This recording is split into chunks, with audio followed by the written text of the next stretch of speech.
Exactly 10 minutes past the top of the hour. You're right in time for our last conversation of the day. But before we get onto that conversation, it's also a good place for me to remind you on what you are keenly following up for you, and that is the national launch of the fertilizer subsidy program, which is going to be taking place in Trans Nzoia County in Kitale, where we equally expect the president over the weekend to launch over this particular subsidy program. Again, remember this is geared towards the part of what the state has been doing in respect to reduction of the fertilizers from 6,000 to 3,500.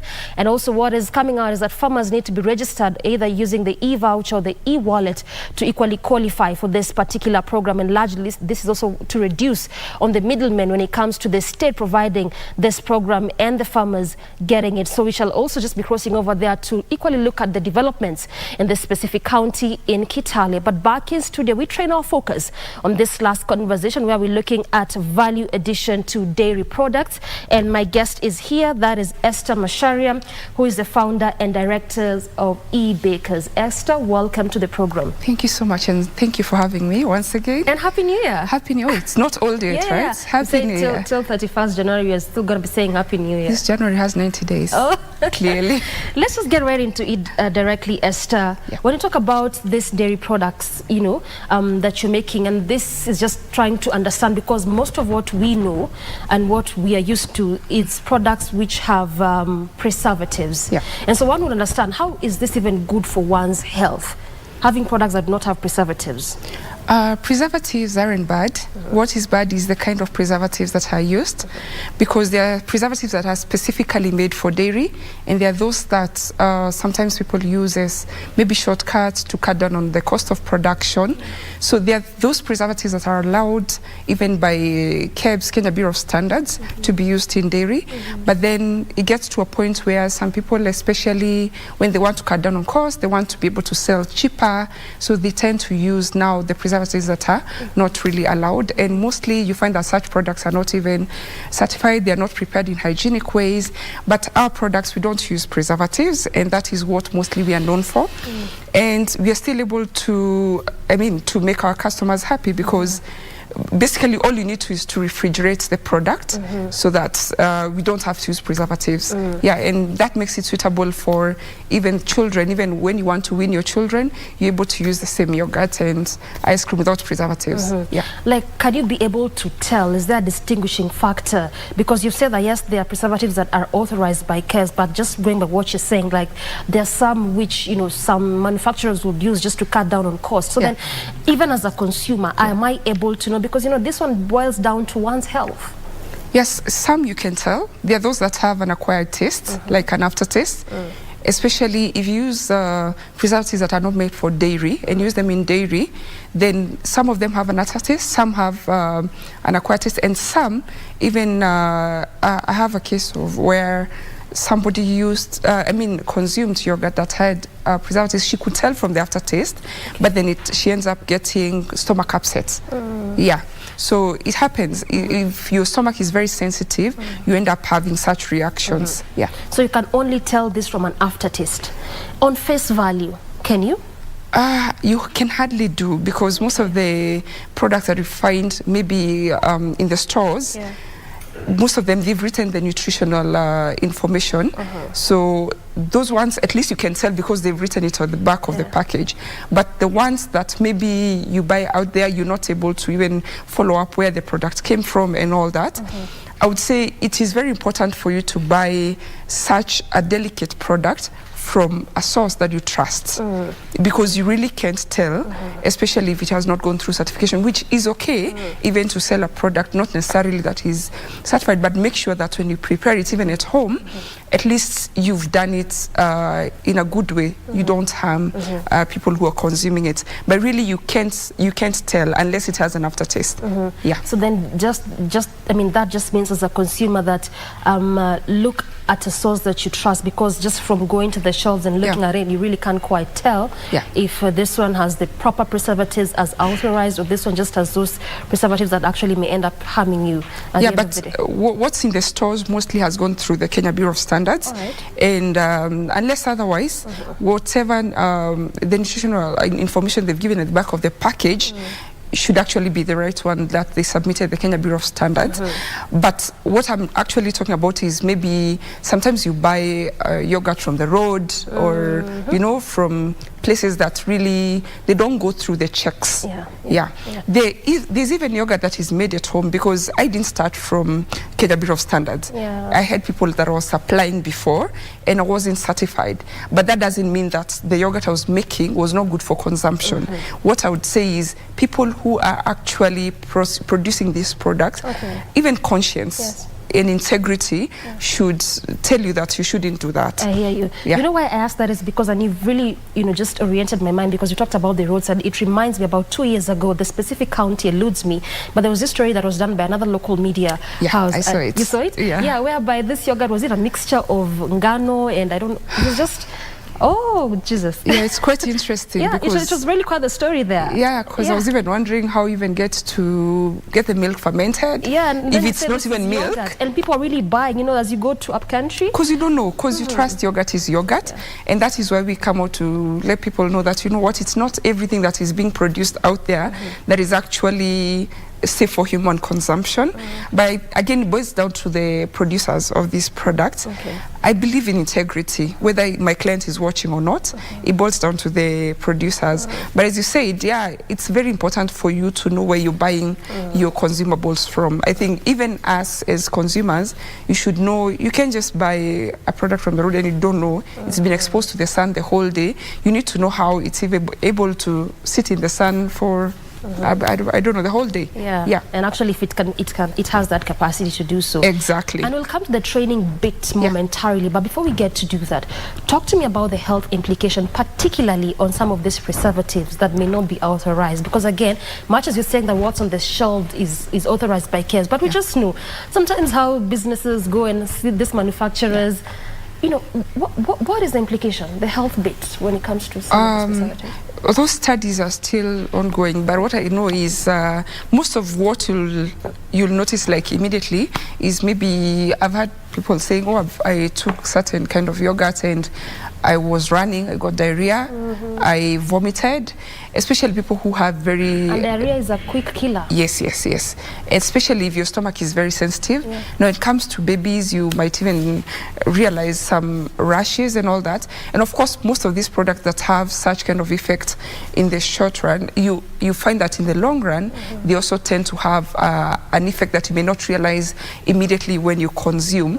There's some that are said to be like they trigger cancer and stuff like that, although the studies are still the studies are still ongoing. But what I would say is, it is always right to use what is meant for those specific. If it's for dairy, just go for what is meant for dairy, because some of these products you really don't know, because some of these preservatives are actually imported.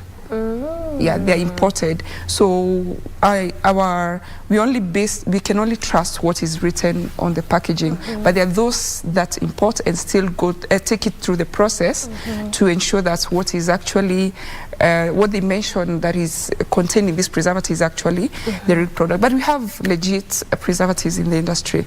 Otherwise, we would be having issues. But yes, we have so many preservatives that are good for dairy products. How is the market receptive to this preservative-free commodities, I should say? Because just as you said in the beginning, we are used to the preserved ones. And you know, as is, we keep saying that change will always be there, and sometimes we tend to become a bit difficult and receptive to change. How is this one settling in the market? And also, is this a way that we should now be thinking towards? I'd say I'm very passionate about healthy living. That is one of the reasons why I chose to go the preservative-free way, for the sake of those that may be having doubts with the preservatives, and also even for my own sake, because this is what I used to wean my children from 6 months. When they're starting to eat solid foods, this is what I use for weaning my children. And that time, I really wasn't sure which, because there's all this... there are all these stories about which preservative is good, which one is not good. So that's how I started, actually, even producing my own yogurt. And I decided to go the preservative-free way. To answer your question, how receptive? People really like it when they hear that your yogurt doesn't have preservatives. But also, there are those that maybe don't have refrigerators. So this may not be the most suitable product for them, because when you ask me how long can I store it outside the fridge, I'll tell you I really can't give you a sure answer, because it depends on the climate. Because like for us, we're in Syokimau, and there it's a bit hot compared to Kiambu County. So if I sell you yogurt and you don't have a fridge, I don't know how long it's going to take, but I can tell you at least for the next 24 hours, I know it's safe. But after that, I may not be able to tell, because I don't know how you're going to handle it. I don't know how you're going, if I tell you to put inside cold water, I don't know how long that water is going to remain cold. But people are really receiving it well, especially because it's a product that's really mostly is given to children, so they're happy to hear that it doesn't have preservatives. So this is again is highly dependent on factors that you've talked about. Could be environment, and your also storage facilities, but nonetheless, when it comes to you healthy living, it could be an area we could be thinking towards. But as I said, there are preservatives that are okay to use. Yes, definitely. But I prefer, me and my brands, Ibeka's Creations, we prefer to go the preservative way, the preservative-free way, and we are also looking to getting even to the supermarket and have that section where it's preservative-free organic yogurt. Because we don't use any artificial additives, any artificial colors. Anything artificial we don't use. I hear you. So then let's talk about the training bit, because and I want us to broach that particular point from the angle of you are in business. You could have just decided that I'm doing this business, I want to excel as an entrepreneur, but I'm extending a branch to also do trainings. From that point, why just the need to want to do trainings? First of all, I grew up saying I can never be a teacher. And you're here teaching. I used to say I can never be a teacher. But then what happened is people would order yogurt as far as maybe Meru, and I'm in Syokimau. So first of all, I don't use preservatives. So when I think about how the yogurt is going to get to you, I'm thinking can be very tricky. So that's where I saw the need of how about if I train people in different regions of the country, such that when a client comes to me, because when I train you, I believe you're going to do it my way, right? If it gets different, let it get better, not worse. So now when I started training, I thought, how about when a client wants yogurt in Meru County, I'm able to refer that person to somebody in Meru. So if somebody wants yogurt in Mombasa, I have a batch of students in Mombasa, different regions. So I think that's how it came about, and started by just one student. I posted yogurt, how I make yogurt. I posted like 3 times. She told me I'm coming for training. I said, no, I can't train you. I don't know how to train. She just showed up and told me, train me, then charge me after that. And that's how I started my training. I started with individual training, and then when I started trainings groups, I realized so many students were thanking me, saying, at least I'm able to provide for my family. And now I realized, oh, it's actually creating employment. And that's how it started. So then this trainings that you do, you've just talked about different areas. So is this beyond Nairobi? Is it cut across board? And how do you go about it? Because at the end of the day, you're actually bridging the gap of employment. How we go about it is, like for instance, coming Monday, we have training in Syokimau. That is our bakery. And after that, we're going to Naivasha. So how we go about it, I identify somebody who can host the training, let's say in Naivasha. We don't have to know each other like on a personal level. Provided maybe you have space, you have running water, and the place is clean. So I tell you I want to host training in Naivasha. Do you have space? And they say, yeah, okay. Then now we do a flyer and post it online and tell people around Naivasha that we're coming there for training. So people register and we go and train there. So I do it myself. I drive around the country. I've been to Kisumu, Kakamega, just for Mombasa, training. Yes, to train, and I've grown to love it. I don't think there's anything that I do that is more fulfilling than the training. Seeing people, economically empowering people has become the most fulfilling thing that I've ever done.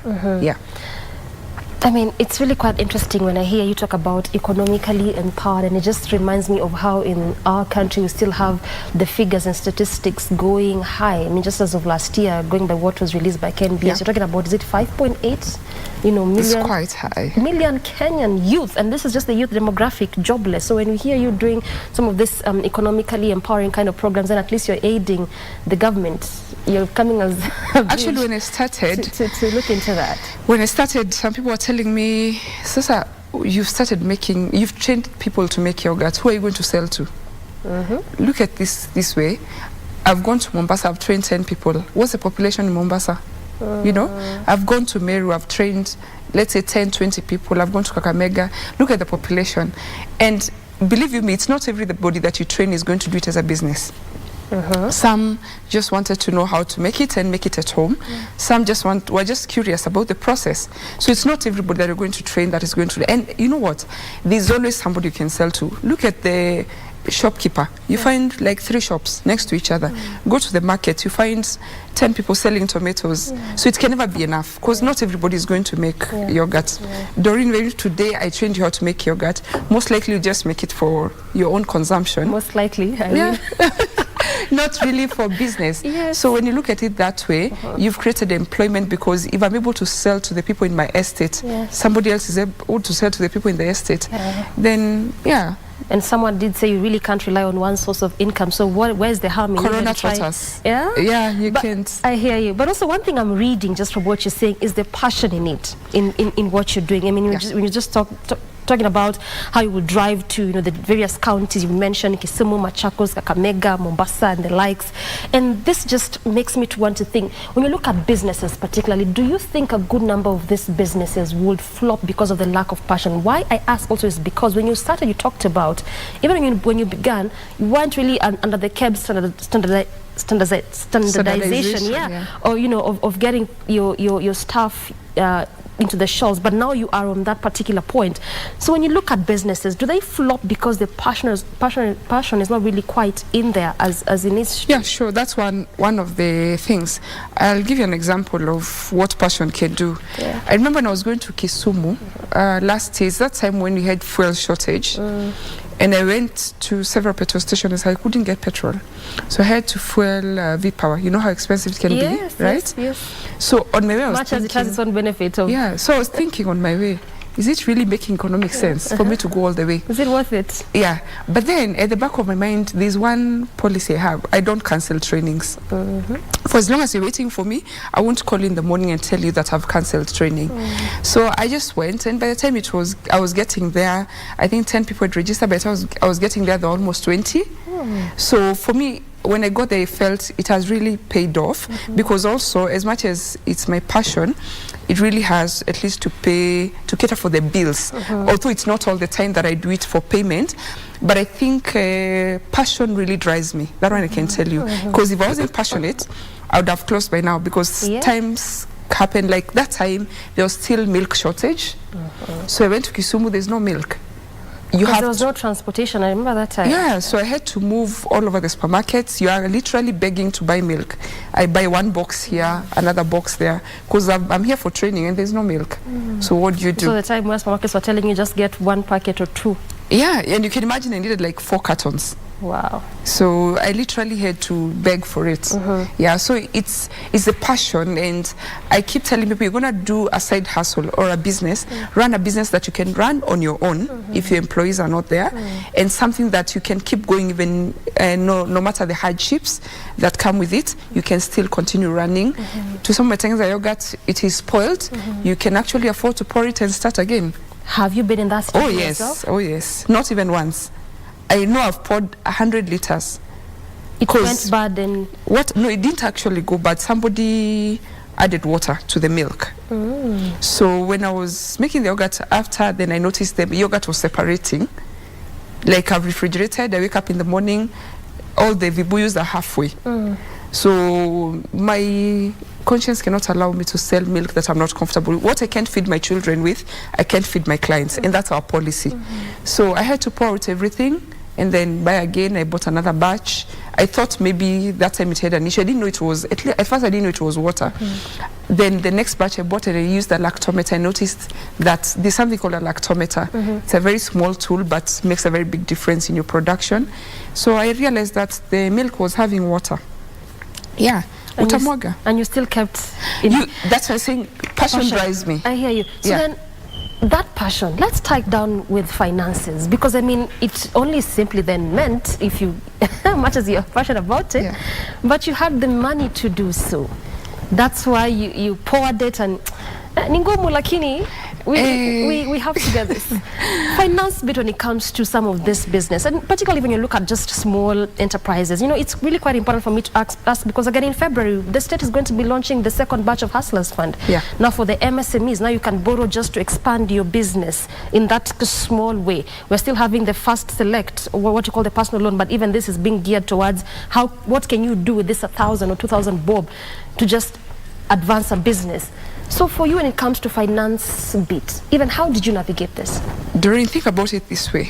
I look at it this way. I've made 20 liters of yogurt that I'm not comfortable with. Let's say it's not even water, it's something else that I've realized this yogurt, there's something wrong with it. Because we don't just do yogurt, we do ice cream, we do maziwa lala, we do milkshakes. So let's say I've made a batch of yogurt of 20 liters and I'm going to sell this yogurt broken down into 500 mLs. So that means I've fed 40 people, right? That's quite a significant number. Okay, so I'm looking at the finances bit of it. So what if you supply to 40 people and something happens to them? Which is worse? How will your conscience rest? Yeah, not even conscience. I mean, how you've seen on the internet. I'm saying that something now happens to them. Like let's say what you sold had maybe some additives in it and it affected people's health. Because we've seen cases where people have eaten meat and something happened to them, they're hospitalized, right? So let's say I've sold something I'm not comfortable with. Maybe my yogurt was not fermented the right way. You know, I've not followed the process properly, you know, such that it has an effect on people's health. So which is worse? That's how I look at it. Okay. So for me, it's not easy. I mean, it's not as easy as I'm making it sound, because I can assure you, I don't think I was in the right state of mind for the next 1 week or two, because you can imagine pouring 100 liters, seeing it going down the drain. I can assure you it was not easy, because that means I can even Fuliza to make sure that I'm able to buy some more milk, because I have to provide for my clients. But sometimes it stops being about the money. Yeah, I hear you. And we really have to cap it at this particular point. My director is just informing me that you have to finish at this point. But as you conclude, Esther, what would you really want people to know, especially when it comes to the business side of it and, you know, entrepreneurship altogether? I would say, especially for those who are looking for a side hustle or just want to get an extra skills, it's a really good side hustle that you can do. You can even start by selling to your neighborhood. Don't look at it as just selling the supermarket. It's something you can start by selling in your neighborhood and can earn you an extra income instead of just depending on one source of income. There are those people who have their salaries slashed. So you're looking for a way of topping up to be able to provide for your children, be able to put food on the table. It's something I keep encouraging people to do, because I take you through the process of not only producing, I show you where the raw materials are coming from, I show you how to go through KEB certification, because I believe in running a business the right way. So I think it's something somebody may want to consider. Yeah. I hear you. And thank you so much, Esther, for your time and your valuable inputs. Thank you so much. I appreciate it. Yeah, enabling us to understand that you also can't stick to one source of income. Yeah, sure. Diversify if you can. Yeah, sure. And for any beginner in business, in entrepreneurship, you also know the ropes to cut through as you scale up. Yeah. Highly appreciate it. Asante sana, I appreciate you. Thank you. I have been speaking to Esther. Definitely what has formed center of our conversation is just looking at value addition to dairy, how you can navigate that, looking at preservative-free products and what that basically means. And also, again, just as someone in business, how you can be able to upscale that. We are set to finish this conversation altogether and ultimately close the show. But before we get to do that, I may just perhaps let you in on also largely what you're following up for you this Thursday morning. That is also inclusive of the Senate special sitting, where senators have been recalled to debate on the IEBC Amendment Act of 2022, which the National Assembly passed. And so what the Senate will be looking into is whether or not to pass it as is altogether and make it a bill, or they'll be making a raft of changes in that particular bill, which is seeking to change the selection panel, which will oversee the recruitment process of the IEBC commissioners. Remember, as we speak, the IEBC basically doesn't have a commissioner because the one commissioner remaining, that is Arange's seat, is still hanging in the balance in terms of her fate, given that her matter is still being heard with the Agri Muchelule-led team. So the moment you get that particular link, we'll definitely be crossing over there, and just to give you bits and pieces of how this particular proceedings will be unfolding. Good place to end this conversation, and ultimately good morning Kenya from me and on behalf of the entire team. Asante sana, have a lovely weekend.